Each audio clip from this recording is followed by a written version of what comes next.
We're up and running, are we? Right, morning everybody. Can I remind members about use of microphones?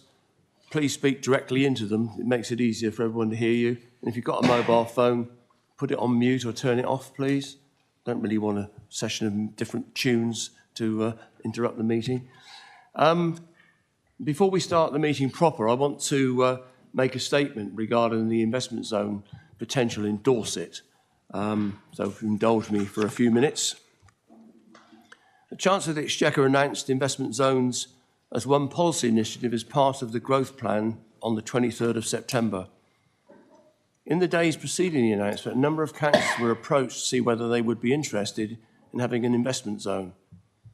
At that time, the details of the policy had not been announced, but I make no apology confirming that Dorset Council's interest in anything which may be to the benefit of Dorset. As I've said on many occasions in this chamber, I'm an advocate for Dorset, not an apologist for government. Until this weekend, there was not a great deal of information about investment zones other than that which was given by the Chancellor of the Exchequer in his statement to Parliament on the 23rd of September.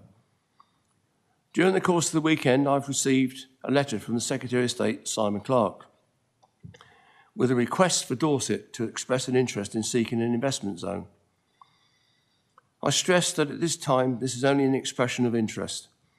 I've since circulated this letter to all members of the Council, and following this meeting, Tony Ferrari, as Cabinet Member for Dorset Council, will also Weymouth Town Councillor will be contacting Weymouth Town Council to seek their views. We would welcome hearing members' views on this matter, but please be mindful that aspects of this policy are determined at governmental level, but where there is scope to influence an investment zone for the benefit of Dorset, we will seek to do this through our MPs and in direct engagement with government. The timescale to respond to government remains very tight, and the Secretary of State has given all councils which would like to seek an investment zone until the 14th of October to respond to the expression of interest. At this stage, Dorset Council has been asked only to make an expression of interest to government. However, this does not represent any form of commitment at this point in time by either government or Dorset Council. Indeed, officers of the Council are in very close dialogue with civil servants with what is on offer, and I make clear that Tony Ferrari, as the portfolio holder, and I would wish to assess the potential benefits and downsides of any investment zone for Dorset before making any formal commitment following council processes. I hope you found that helpful. So we now go back to the agenda proper, and apologies. Kate, we haven't got any apologies today, have we? Thank you very much. Declarations of interest? I don't see any declarations of interest. Minutes of the meeting held on the 6th of September. Can I sign those as a true record? Agreed. Very much. Public participation. There are two questions. James Dunn is not able to attend. It's a written submission, and there's a written response from Andrew Parry. I will take that as read, and that will be both the submission and the response will be published after the meeting. And the second one, Mike Newland has had difficulty getting into the meeting remotely and is content to accept his question as read, but maybe I'll invite Peter Wolf to respond, please.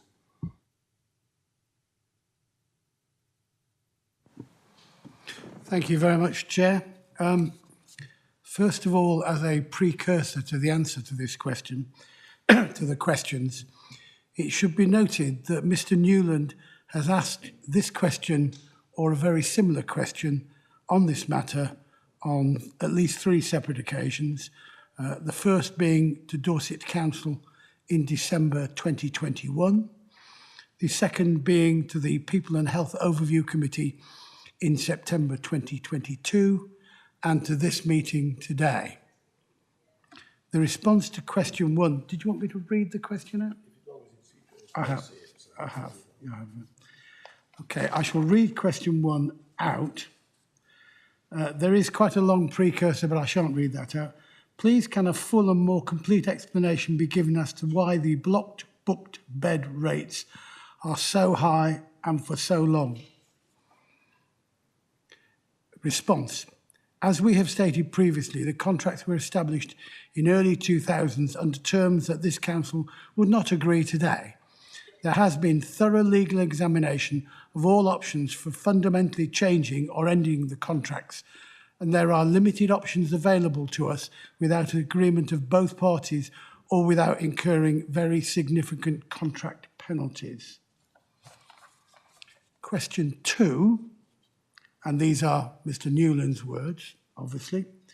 Given the advertised, quote, huge hole, unquote, in adult services budgets and the very large costs of these contracts, what new progress has there been to reduce the contracted block booked bed rate to a more affordable level for Dorset ratepayers and to a fairer level compared to that given to other providers? The response to question 2 is, I think the start of your question is a reference to the challenges of delivering the council's plan towards paying the fair cost of care, which is expected to be fully funded. As stated previously, commissioners are working closely with Care South to review the contract. Thank you, Chairman. Thank you very much, Peter.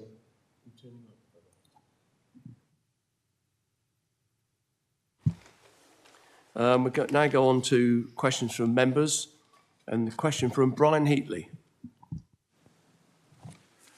Thank you, Chair. This question was formulated before the letter you received on investment zones, and so it's not quite how I would have done it, but let's do it formally to begin with. Para 10.9 of the Cabinet paper Medium-Term Financial Plan and Budget Strategy says that any decision to create investment zones in Dorset will be taken through the appropriate process and in line with the Council's constitution. What will this process be, and will it include consultation with and the broad consent of the residents of potentially affected areas? Thank you. Oh, I'm sorry. Thank you very much for your question, Brian. I'd like to rely on the statement that I've made at the beginning of this meeting in response to your question. I didn't hear in what you said at the beginning of the meeting any proposal about how the people in Dorset who would be affected by an investment zone would be consulted. And I do think that's extremely important. Thank you, Brian. I'll read the last paragraph of my response that you would have added, but I've not made the statement earlier. My expectation is that before decisions are made, we will engage with the appropriate stakeholders. However, we will need to be mindful of the timescale set by government and the need to strike a balance, an appropriate balance between engaging with stakeholders and not losing the opportunity once fully assessed, which will be advantageous for the people and businesses of Dorset. I haven't got any more details than that at the moment. Okay, thank you. A lot rests on the word stakeholder. Thank you. As it always is, Brian. Right, let's move on then to the forward plan. And colleagues, you've seen the forward plan as published in the agenda. I would just make one comment. We all know it changes almost on a weekly, what it does on a weekly basis. We will add the investment zone item onto the 1st of November Cabinet, because we may be expected to make judgments and decisions going forward, depending on the outcome of our expression of interest. Otherwise, are you happy to accept the report as published? Agreed. Right, medium-term financial plan. I'll hand over to Gary Suttle. Thank you, Leader. Good morning. Gary Suttle, the Finance Portfolio Holder. And I'm providing the medium-term financial plan for budget strategy, and this is for a period up to 3031.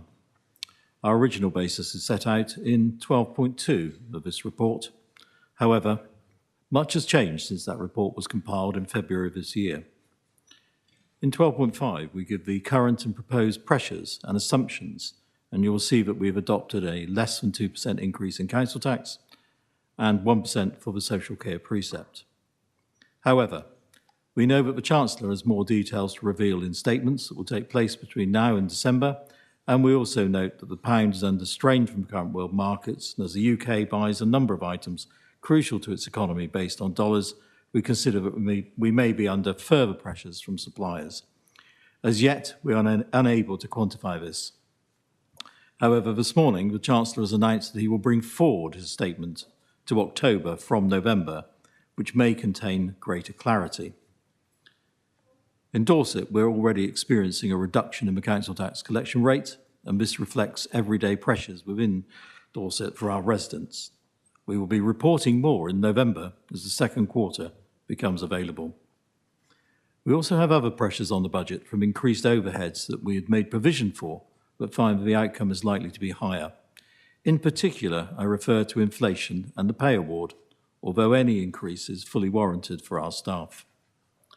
These all give pressure onto the coming year's budget, resulting in the current position as set out in the table at 13.2, a current position of £29 million budget gap. Portfolio holders and directorates have spent much time rebasing and taking into account the factors I mentioned above. And at this point, it's important that Cabinet consider the principles set out in 14.2 of the report to enable us to shape the coming budget proposals. As last year, we set out the timetable in 17.1 for major milestones in the process for your information. Whilst we acknowledge the work of the Council Leader and the support of our MPs for a fairer funding basis for Dorset, I believe that we cannot rely on this and that any change will be slow to come and not necessarily sufficient. A year ago, I would have stated that we are always £20 million behind on the 1st of April. Now, with the comprehensive work carried out this year, I would increase that figure to closer to 30 million. My own calculations and opinion, but Dorset is underfunded, and although we may argue the quantity, the principle remains. Based on this, I've had no choice but to seek the support of the Cabinet to respond to the current budget pressures and ask for directorates to think again, that it is imprudent and a financial mistake to rely on reserves to support expenditure beyond our capabilities of supporting year on year. I seek a longer-term solution to our financial issue and realise that without external support, the answer must come from within. We have recently discussed more dramatic areas to raise income. I remain open to any idea or initiative that will support this. This is not just about reducing costs. It's also about maximising income opportunities, and if you can increase one, you do not have to be so draconian in the other. I can assure you that no stone will remain unturned in our pursuit of a balanced budget this year, and I now refer you to the recommendation on the opening page of the report. Thank you. Thank you very much, Gary. Let's seek a seconder before I... Andrew Parry? Seconded by Andrew Parry. I'll come back to the Cabinet in a moment. Any non-executive colleagues in the chamber wish to make a comment or ask a question? Shane Bartlett.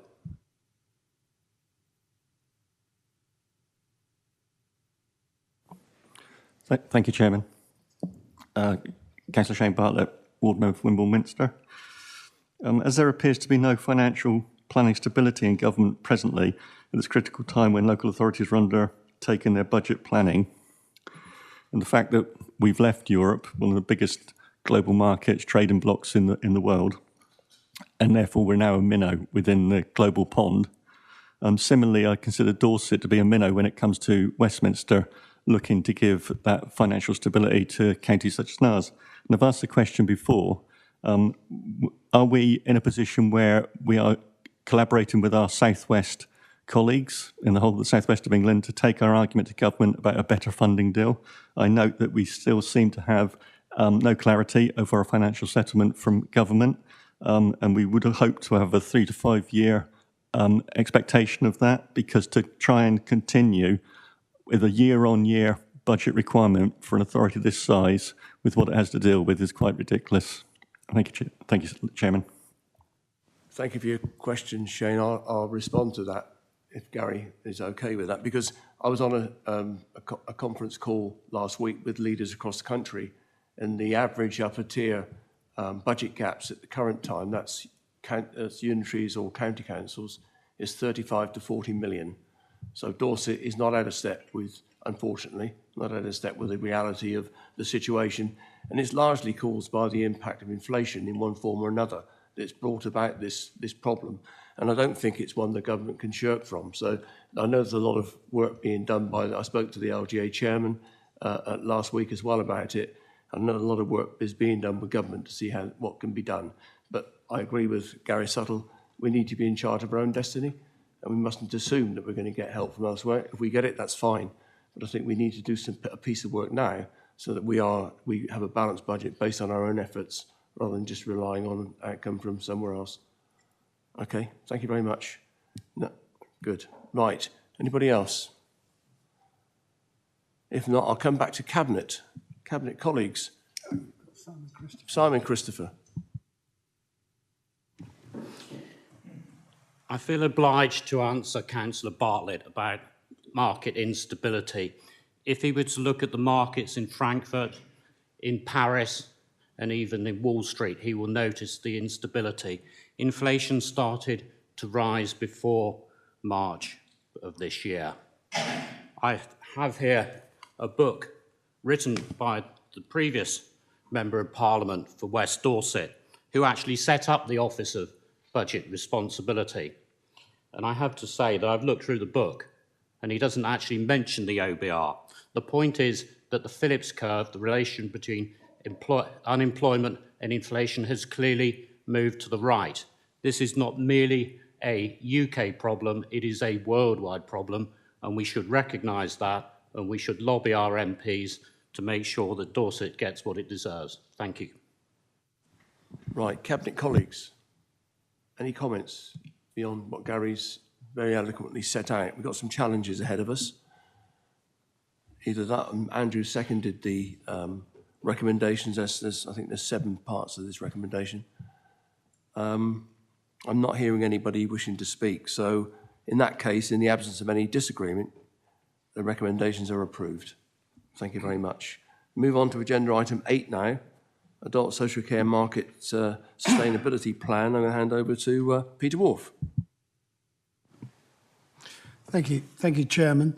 I'd like to just do a little bit of putting the whole thing into context to start off with.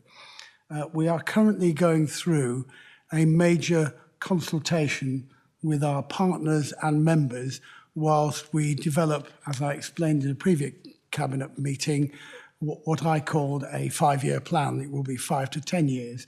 The consultations are taking place every Wednesday. We've had 2 every Wednesday afternoon. I would again encourage members to attend, please, because it really is helpful to get your input. And I thank Councillor Christopher for attending. I think it is true to say you found it very helpful, very rewarding. So, and that is all part of the overall process of trying to put some flesh onto the bones of where adult social care is going over the next 5 to 10 years and how we are going to work with our partners, including the ICS and the ICB, because obviously in some sense they are new partners or they may have new aspirations, and our other partners, because it's very clear to us that we need to be clear about what we're responsible for and conversely what we're not responsible for, and the same for other partners. And this has been put as a completely non-political exercise. And I request members do come on the Wednesday afternoons. We've got effectively 4 more, and you'll be more than welcome. This paper is about achieving a sustainable market in care and support. And the point about this paper is that it's a reform programme which is hopefully going to get government funding in order to achieve it.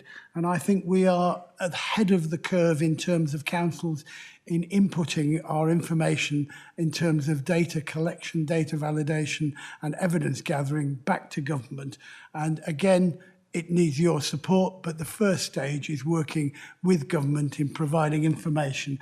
And what you might think of is really 3 separate but intertwined issues. The first is the fair cost of care, and I think everybody's agreed that the cost of care is not fair, but what is fair is a much more difficult thing to put together. The second is improving the pay of care workers. And the third is making the market sustainable, both in terms of employment and in terms of provision. Now, this paper puts quite a lot of detail onto that. And when this paper is passed, we will then go back to government to persuade them that we have met their requirements and that they will give us the grants in order to achieve the objectives that they have set and we have reprised. Chairman, I'd be very grateful if you'd allow the Corporate Director of Commissioning, Jonathan Price, to comment on the points I've made in slightly more detail before taking questions from members or Cabinet members. Thank you.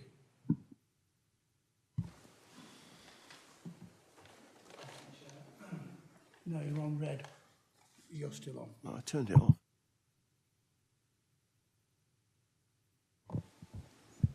Thank you, Chair. Yeah, to add really to Peter's points, this is a submission around creating a sustainable market. It's a template that's set by government that we've completed through engagement with the market, and it produces an evidence base which we hope will secure the required funding to deliver the plan over the coming years towards 2025. At the heart of it really is making sure that we pay people correctly, and within our contracts we are certainly supporting that uplift in the hourly rate to £10.50 and beyond in future years. We've already taken steps in this year, and we've been fortunate enough to be able to finance that with the help of the Council and the NHS towards our home care provision. But the plan sets out further our plans for care homes in the future years. So I'll stop there and take any questions. Thank you very much for that, Jonathan. Very helpful. Right, before Jill.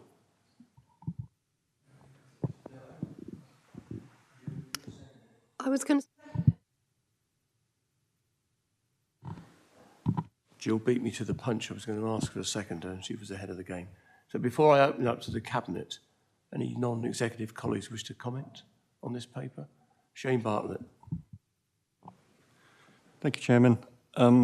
It's really to go over something I've asked before again, and that is that there's a considered strategic approach within this authority about the type of housing that we can bring forward for care workers. As has already been said by Councillor Wolf, it is a low-pay industry, and the problem that we've got is that care workers cannot afford to stay in this county. We're a retirement county. We've got a disproportionate number of retirees within the county that are going to need additional help and support in the twilight of their years. Our problem is going to be, as I've said before, and you know it, is that there is a risk that we will not be able to populate our care system with the workers that we need because they just cannot afford to stay in this county. And we need a strategic approach as to how we're going to provide that housing for those care workers, Chairman, in my opinion. Thank you. Thank you, Shane. I don't see anybody else. So I'll open up to the Cabinet. Jill. Yeah, thank you, Leader. This is such an important paper because adult social care is really nearly 50% of the budget of this council. It's not a sustainable market as it is at the moment. We have a considerable number of elderly people, and at the same time, we have insufficient people in the care market to provide their care. The fact that the government is looking at this is fantastic, but they need to look at it with a bit of a wiggle on, because we can't continue to operate as we should do. And it's going to be made worse when we get as far as the care cap, because we will have more people coming into the auspices of Dorset Council to look after them. So I think that we've really got, I totally support the approach that's happened here. I think it's really good that in the way it's laid out, that it explains to people exactly what the challenges are. What we now have to do is ensure that government run with this and give us the support that we need. So I'm very happy to second it. Thank you very much, Jill. Any other Cabinet colleagues wish to comment? If not, does any member of the Cabinet disagree? And I'm not seeing feeling any disagreement in the room. In that case, in the absence of any disagreement, the recommendations are approved. Move on to agenda item 9 now, which is a local development scheme update. Refer to David Walsh.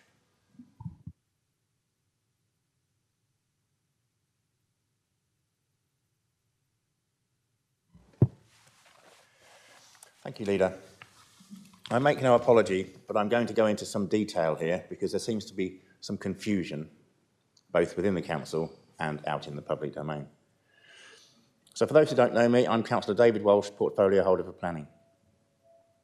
As you all know, and are no doubt fed up with me telling you, having an up-to-date local plan is critical, as it enables the council to plan strategically for the future development needs of the area, whilst protecting its environment assets. It also gives local people, developers and landowners certainty about what development will take place in their area. By maintaining an up-to-date local development scheme, LDS, it is clear to local people, developers and landowners when the key stages of the local plan process will take place, and most importantly, when they have an opportunity to be involved in its production. The high number of representations received to the consultation last year, in excess of 9,000 responses, raised a number of important issues which highlighted the views, needs and aspirations of the people of Dorset. The Council intends to give full consideration to these responses in preparing the local plan, and the revision to the timetable reflects the work needed to achieve this. In addition, work on the Weymouth Town Centre flood risk study is taking longer to complete than initially envisaged, and once completed, discussions will need to take place between Dorset Council and the Environment Agency to understand the package of measures needed to reduce flood risk in Weymouth Town Centre. In March of this year, Natural England issued guidance on nutrient neutrality across 5 catchments within Dorset. And this advice has significant implications for all development in Dorset. Work is underway to evaluate the extent of the issue and to develop a strategic approach to enable development to take place. Delivery of effective mitigation will, however, take time. One of the clear messages that emerged from the local plan consultation was the need to look closely at what can be done to further address the climate and ecological emergencies that Dorset Council has declared. Dorset Council is considering how best the development plan can address these critical objectives alongside the climate and ecological emergency strategy. The proposed timetable is intended to allow for this work, however, there will need to be kept under review. In May 2022, the Levelling Up and Regeneration Bill was introduced to Parliament. It is scheduled to complete its passage by April 2023. This proposes significant changes to the way local plans are produced and will have significant, This proposes significant changes to the way local plans are produced, and you will have read their significance as bulleted at point 1.8 of this report. A draft revised NPPF was expected for consultation in July 2022. However, this is yet to materialise. I refer to this because the context of the revised NPPF will have implications for the local plan. The published LDS timetable anticipated pre-submission consultation on the local plan towards the end of this year. However, the revision related to nutrient neutrality and delays with evidence gathering have necessitated a review of this timetable. In addition, the uncertainty created by the overdue revised NPPF and the Levelling Up and Regeneration Bill will add further delay to the programme. The timetable on page 6 is intended to allow for additional work to understand the implications of the emerging evidence and national policy changes. This would see a postponement of the pre-submission publication to December 2024, approximately 2 years later than that which was published in the LDS. This would mean that adoption of the plan would most likely take place in 2026, although it would be a material consideration from publication, albeit with reduced weight. The consequential orders put in place at the time of Dorset Council's formation included the requirement for a new Dorset-wide local plan to be adopted by spring 2024. The revised timetable outlined will mean that this requirement will not be met. More to the point, and I make no apology for repeating myself, the unprecedented high number of responses received to the consultation, raising important issues, highlighting the views, needs and aspirations of the people of Dorset, those we represent, not ignore, In addition, work on the Weymouth Town Centre flood risk study taking longer to complete, and then the significant implications for development in Dorset raised in the revised guidance from Natural England on nutrient neutrality, from which the delivery of effective mitigation will take further time. The revised timetable outlined not only means that the requirement through the consequential order will not be met, but that with all the additional work necessary, it could not have been met. Contrary to one gentleman's belief, we are not delaying the local plan by 2.5 years. The additional work that I keep telling people about until I'm blue in the face, and as today's document shows, in the updated local development scheme timetable at Appendix B, the earliest that we can hope for adoption of the Dorset Council local plan is 2026. He also questions the democratic process underlying the local plan. Not democratic? We have listened to the public and our local organisations through the public consultation. Our officers collated all of the responses on our website. You know the figures, more than 9,000 of them. Not 900, but 9,000.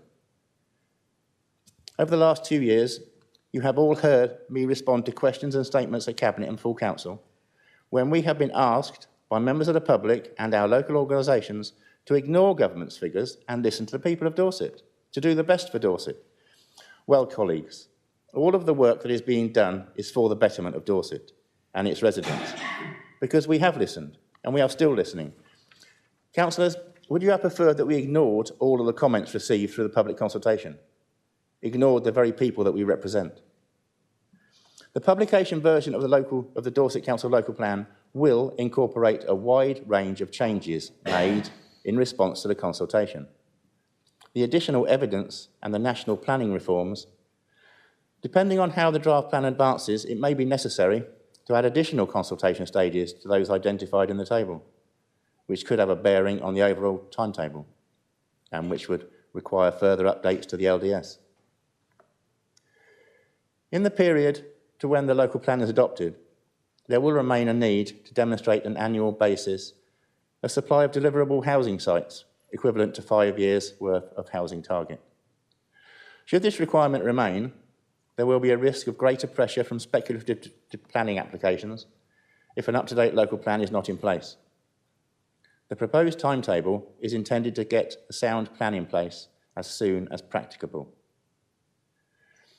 There are also risks to the timetable which are once again out of the control of Dorset Council. These include the form that the proposed planning reforms and revised NPPF take.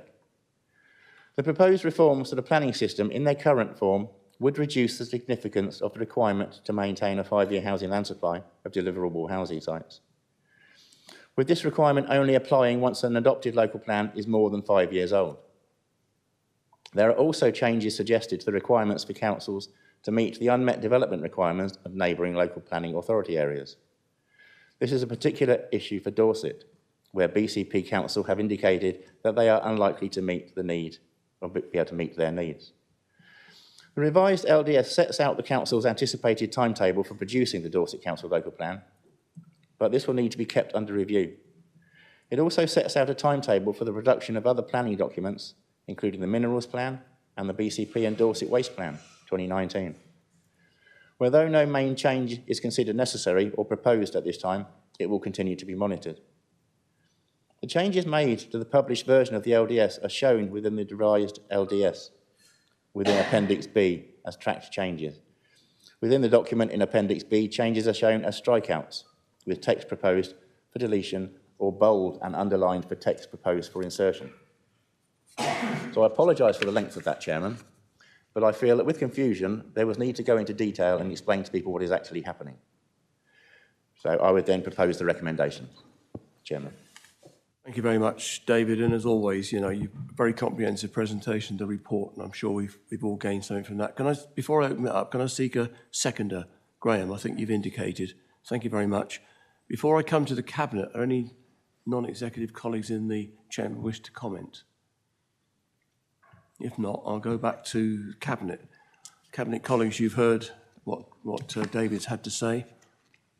Jill. Yes, thank you, Leader. David, that was such a good update. I wondered if you would be able to circulate this, because I'd quite like to use that for some of my parish reports. very good idea, actually. It is very good. Any other Cabinet colleague wishing to comment? I think you've stunned them into silence because it was so comprehensive. It's difficult to find a question to ask because you've answered them all in the way you've presented it, and that's not criticism, that's a compliment. So I don't see any disagreement on the faces of colleagues. So in that case, in the absence of any disagreement, the recommendations are approved. Thank you very much. Move on to agenda item 10 now, Air Quality Action Plan for Chiddock. I'll hand over to Councillor Laura Bedder. Thank you, Leader. So, this item, hearing aids. So I'd just like to thank Janet Moore, who's the author of this report, because it's really comprehensive. And in summary, the local air quality management regime places a statutory obligation on local authorities to review and assess air quality in their areas and to determine whether national air quality objectives are likely to be achieved. Where an exceedance of an objective occurs, the local authority must declare an air quality management area, AQMA, and prepare an air quality action plan, AQAP, setting out measures it intends to put in place to achieve the objectives. Air quality throughout Dorset Council area is generally very good, mainly due to our predominantly rural environment.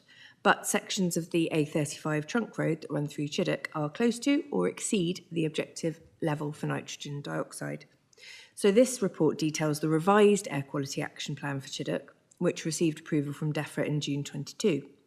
It outlines the actions that Dorset Council, together with stakeholders, will deliver to reduce air pollution concentrations and exposure. The actions will have a positive impact on air quality in general, but we do recognise that the specific issue in Chiddock is related to emissions from vehicles on a trunk road over which the Council has no direct control. So the recommendation is for the Cabinet to approve and adopt the Air Quality Action Plan for Chiddock. I would just like to highlight, you can see the reasons for the recommendations. The report is very full, very thorough, and you can also see the actions that are suggested in the report. I'd just like to highlight 6.5 from the 5 measures set out within the draft action plan. 2 were highlighted by the respondents as of high importance. So that was to continue collaborating with National Highways to improve air quality and develop policies to support better air quality. I'd also like to highlight that Chiddock Parish Council have been great, really engaging, provided a full, valuable response to the consultation.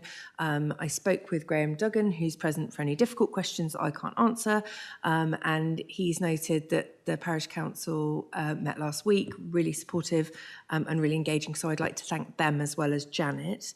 We've also incorporated comments from Place and Resources Overview Committee, and the committee recommended it was submitted to DEFRA. So it has really gone through the process. It is an important plan, and the recommendations are there. Thank you, Chair. Very much, Laura. Before I open it up to non-executive colleagues, I'll seek a seconder for the recommendation. Councillor Bryan.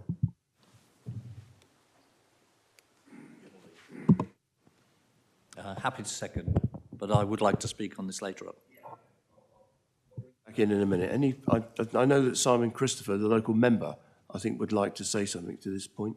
Simon? Yes, I would like to echo those previous comments. I am Councillor Simon Christopher. I was previously the West Dorset Councillor for Chiddock and Symonsbury, and I have to say that I have not previously known the level of engagement between important people and the parish councillors of Chiddock, as we are seeing at the moment. This is a marvellous thing, and we hope to get a politician more senior than myself kicking and screaming to actually talk to Chiddock Parish Council. Things have not been good in the past, but things are improving. Now, I will colour my language later, but I have to say this is a most serious matter, air pollution, and it's very serious for me because I have relatives living in the village.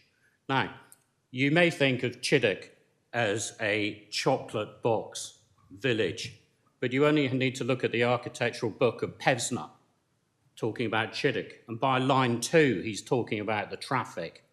But it isn't just that. It is severe pollution. I'm going to digress with colourful language and put it into context. Our Prime Minister may have discovered this week that Birmingham has more miles of canals than Venice, but I doubt if she's found it romantic. Chiddock isn't romantic with the level of pollution and the level of traffic. It is not for this council to go and build a bypass. That is not within the remit of Dorset Council. It is, however, an obligation of Dorset Council to look at safe cycling, safe walking, etc., between Chiddock and Bridport. And I know Councillor Spencer Flower is firmly on board with that. By the way, Birmingham might not be as romantic as Venice, but it does have a clear air zone. Clearly, the people of Birmingham do look at the problems of pollution seriously, and we must reflect on that. So I do welcome the report. I do want Dorset Council and all the top people to engage with Chiddock Parish Council. I want Public Health to come and talk to the Parish Council and the residents of Chiddock. Indeed, I believe there should be a consensus across this chamber. I believe that air pollution should be a permanent item on the agenda. I can indulge myself this morning talking about air pollution, but I want us to build that consensus across the chamber in relation to air pollution. I see councillors from other parties, but I get the chance to speak, but I want to speak not just about Chiddock. I've spoken to you, Councillor Flower, about problems in Dorchester, High West Street, High East Street. There is a problem clearly in Weymouth as well, and we need to up the ante, and let's match the good people of Birmingham. Thank you. Thank you very much, Simon. Jonathan, and then I'll let Jane come in. Jonathan? Yes, Chairman, if I could just raise one point for clarity, please. During his remarks, Councillor Christopher referred to relatives living in Chiddock. I just wanted to make absolutely clear, I understood that to be a reference to your knowledge of the village, therefore, and that you are not declaring any pecuniary interest of your own, but I just wanted to make absolutely sure of that before we continue, please. Mr. Mayor, in the Bible it says you are not your brother's keeper, and the relative is far distant than a brother. Thank you. Right, thank you for drawing our attention to that, Jonathan. It's absolutely clear from my perspective, from the government's point of view. Jane. Thank you. I see in the report that there's going to be some complementary work to support the action plan over a period of 2 years, and that the monitoring programme will be in some selected locations. I wonder yet if those locations have been selected, and do members, parish councils, town councils have any input into that? And also when, in the second part, when the public awareness raising campaign is likely to begin? Yeah, thank you, Jane. That's a really great question. Just with reference to Councillor Christopher's, one of Councillor Christopher's points around one of the action points, action point 2, is actually working to promote behaviour away from single occupancy private vehicle use. So we are looking with the parish council, encouraging pedestrian, cyclists, public transport, all of those kinds of things. So just some reassurance on that. It's my understanding that, yes, the parish council would be involved in that. I don't know, Graham, if you want to give any detail, but certainly I would hope they would be. Okay, thank you, Councillor, thank you, Leader. The monitors which are just being put out are being funded by a government air quality grant, and they are in specified locations for the purpose of the grant being awarded. I can certainly circulate those locations so that members are fully aware where the monitors are. But the project lasts for 12 months, And as we get close to the 12 months, we will be looking for other locations to move the monitors, and we will engage with members at that time to arrive at suitable locations. That's very helpful. Thank you very much, Graham. Right. I don't see any other colleagues. Oh, Brian. Thank you, Chair. I represent Rodwell and Wyke in Weymouth, through which goes the A34 and a canyon on the A354, which is known in Weymouth as Boot Hill.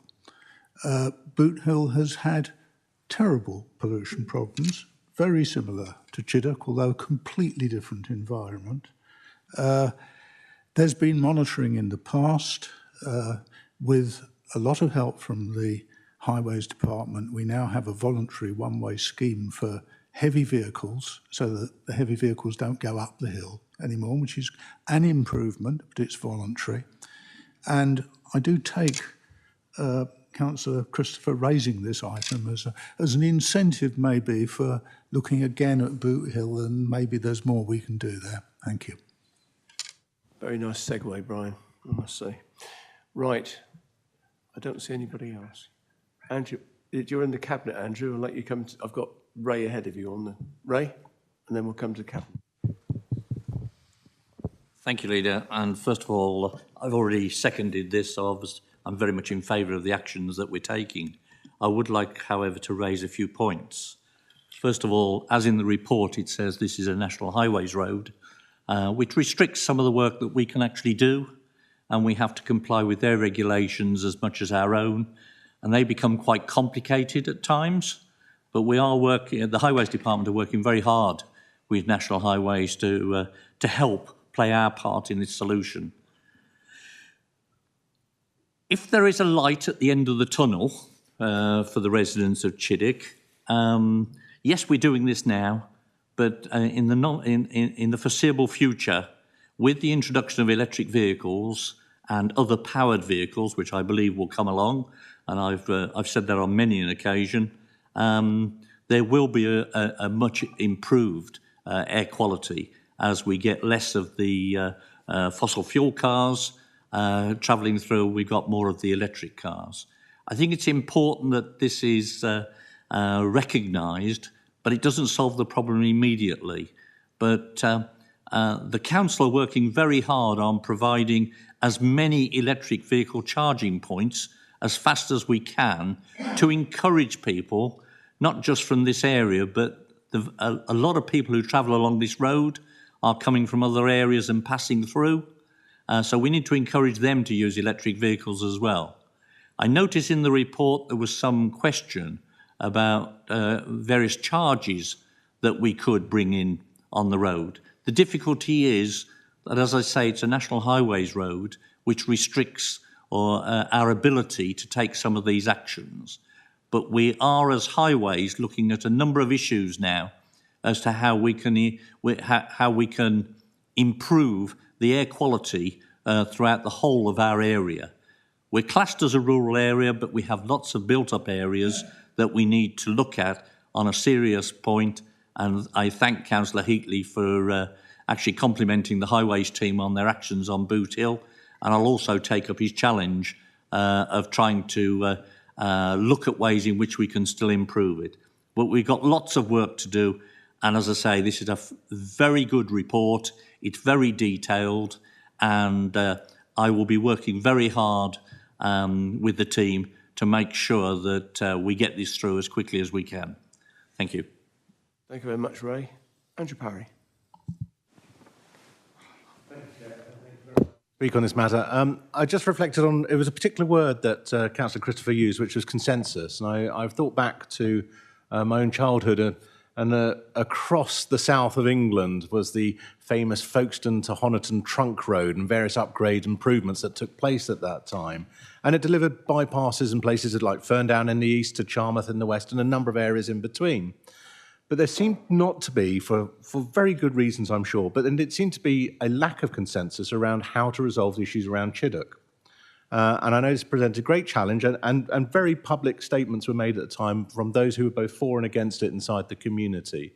And when I visited Chiddock a couple of years ago with Councillor Christopher, I became acutely aware that those sensitivities still remained. So really you are between a bit of a rock and a hard place in trying to find the solutions. But as Councillor Bryan's intimated, progress in technology will see a reduction in vehicle emissions and in many cases zero emissions, and that will help with the air quality issues. There will always remain an issue around traffic volumes because, of course, that will remain regardless of the mode of power. But really returning to the central point that Councillor Christopher did, it is a matter of consensus. And if you have the consensus, then we can progress. But if we cannot secure that, our options really do become very limited indeed. Thank you very much, Andrew. Well said as well. Any other members of Cabinet wish to comment? So in the absence of any disagreement on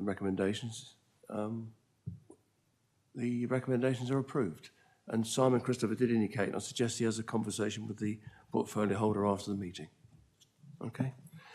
Right, we move on to agenda item 11 now, the Dorset Council Plan Priorities. And I'll hand over to Andrew Parry. Thank you again, Chair. If I may start, could I just make a point of introducing to you Paul Dempsey. It's his first Cabinet with us. He has been at other committees present, but it's the first time he's joined us in Cabinet today. Paul is the Director for Care and Protection and will feature in part of the report I'll be giving today. I did want to make you aware also that 2 reports regarding the review of the Strategic Alliance for the past 12 months are now ready and will be going forward for scrutiny, and also our strategy regarding children and accessibility, which will be going via the People's Health Overview Committee, and I shall be bringing those to Cabinet after those periods of time, and that was after a consultation with yourself. If I could just offer Cabinet an update on children's services, and when I spoke with the corporate directors, it suddenly became apparent of exactly how much we've been engaged in. We've got an awful lot to report back to you. But if I may, with your indulgence, give you a summary of some of the key factors that I think are well worth of note. So we continue with our commitment to early help and support for families and focus on the delivery of our children and young people and family plan. We offered almost 21,000 holiday activity and food programme places this summer across 77 venues in the Dorset Council area. Through our Summer in Dorset programme, and almost 30,000 swimming places funded for children aged 0 to 16 over the 6-week summer holiday period across 10 swimming pools. The plan was to obviously increase things like water confidence and personal social development and physical activity at the same time. I also had the opportunity to visit one of the leisure centres at the invitation of Michael Tomlinson MP whilst he was on a constituency visit, and take part in joining with the MP and the young people in an indoor cricket match. I have to say they were much better cricketers than I am. I got caught out on about the 3rd ball. But I did want to say it was a wonderful thing to see, and there was such positive comment coming back from it, and it is a message we do want to take back to government. Please do continue the funding for these programmes. They do make a difference. Children's Services colleagues are working in partnership with others, including schools and early years settings across Dorset, and with Citizens Advice and Age UK, have supported through the Household Support Fund. And to give you some numbers on that, £130,000 was paid to 650 households with children, £11,000 paid to Dorset care leavers, £1.1 million paid to support of over 11,000 preschool and school children with meals during the school holidays. £750,000 was paid to pensioners, with more to be allocated, and £260,000 to working age people receiving benefits. With support from Public Health in Dorset, we have funded almost 5,500 early years hours for children preparing to go to school this September, including 1,000 hours for children with additional needs or disability. And of course, school readiness is so essential in life outcomes. We've awarded the contract to BCHA to deliver the PAUSE programme, a programme to support women who've had multiple children removed from their care, and we know this offers them much better support and also prevents the likelihood of it happening again in future. We've delivered the Healthy Movers project in East Dorset, which has proven not only to help with physical activity, but to improve well-being and speech and language too. And we continue to support children and young people in many different ways.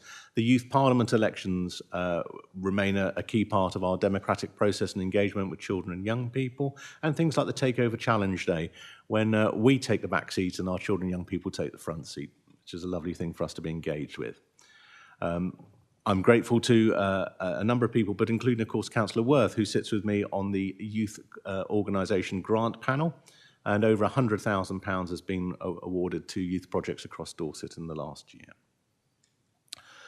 Through the creation of the Pineapple Project, we're working with the local community in the Weymouth area to help females feel more safe in their community, something that has been raised with us and something that we really do want to champion. Looking ahead, we've secured £875,000 over the next 2 years to support the development of family hubs. And I was very pleased to meet with the Minister yesterday and hear her thoughts on the importance of this significant development in really supporting our families and trying to keep families together through sometimes the most challenging of times. Around £250,000 over the next 3 years to support children and young people in residential care so that they can stay closer to their care providers. And £30,000 to support development work on our strategy to reduce parental conflict. So there's a comprehensive package there, if I may. If I may just move forward to a couple of things I want to talk about in respect to the Birth to Settled Adulthood programme. The services redesigned element is progressing with its plans to identify and improve for preparation for adulthood and a seamless transition for our children and young people. Turning to our children in care, and I really want us to understand, although overall numbers may seem broadly similar, there's been quite a significant change in the dynamics of those numbers. So for the children in care population from April 2021 was 449, and in August 2022 that remains at 455. But critically, when we look at those figures in respect of the unaccompanied asylum-seeking children, in 2021, if you remove the unaccompanied asylum-seeking figures that we are engaged in under the National Dispersal Scheme, in 2021 there were 440. By August 2022, that had dropped to 417. So we have increased the number of unaccompanied asylum-seeking children between April 21 and 22 of 29 children from 9 to 38. If our unaccompanied asylum-seeking numbers are to remain as they are April 2022, we would have been at 426, a reduction of 23. So there's much positivity in the respect of our early interventions with our Dorset families, and we're certainly stepping up to the plate when it comes to meeting our obligations under national requirements, as we would wish to do so. Another area of great focus for the service has, of course, been in the area of permanency for our children in care. So you will recall some years ago this was an area of concern. We have made sterling efforts in trying to achieve early permanence plans for our children and young people. So at the end of August 2022, 55% of young people who have a permanence plan for permanence fostering have achieved this compared to 39% in the previous year. Special guardianship orders, which were 17% of children who left care in August 2022, have been made special guardianship orders of 14% in the period to 2021. A couple of matters I did want to raise with you is things we can look forward to. So in respect of the Mockingbird Fostering Constellation, this will be launching our first constellation on the 12th of November. This is a really important piece of work around supporting our foster carers. We understand if we can provide more support to them, not only can they achieve better outcomes for those that they foster on our behalf, but they themselves will feel supported around the process and feel less of that sense of overwhelmed at a point in time, which can very easily happen. But I also wanted to, and I'm very pleased that John Selgren is sat with me here today to hear this, the Dorchester Road Children's Home, the Harbour. Our official opening of that will take place on the 12th of October. Sterling work has been achieved there in the transformation of the former registry office into suitable accommodation and workspace. And of course, we have also commissioned the new build children's home to sit adjacent to it. The work is carried out to a fantastic level, real good detail in it, and everybody involved in the project of delivering that should be congratulated. Finally, I turn to our schools. our schools, and I'm very pleased to report to Cabinet that the number of good and outstanding schools we have in Dorset has risen from 75% in 2020 to over 80% today.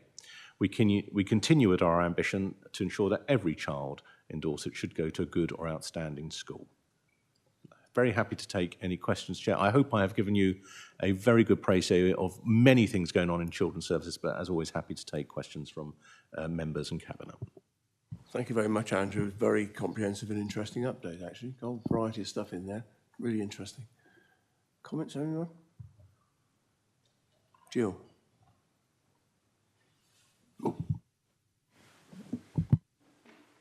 Again, I'd like to steal with pride. Could you make sure it's circulated? Thank you. Really good report. Right, we go on to portfolio holders' updates and items that we may have referred to overview. Anyone got any particular? I know there's work going on, but maybe no need to comment this morning. If not, we'll go on to our urgent items. There are none. And exempt business, there isn't any. So at 11:01, I'll bring the meeting to a close. Thank you very much.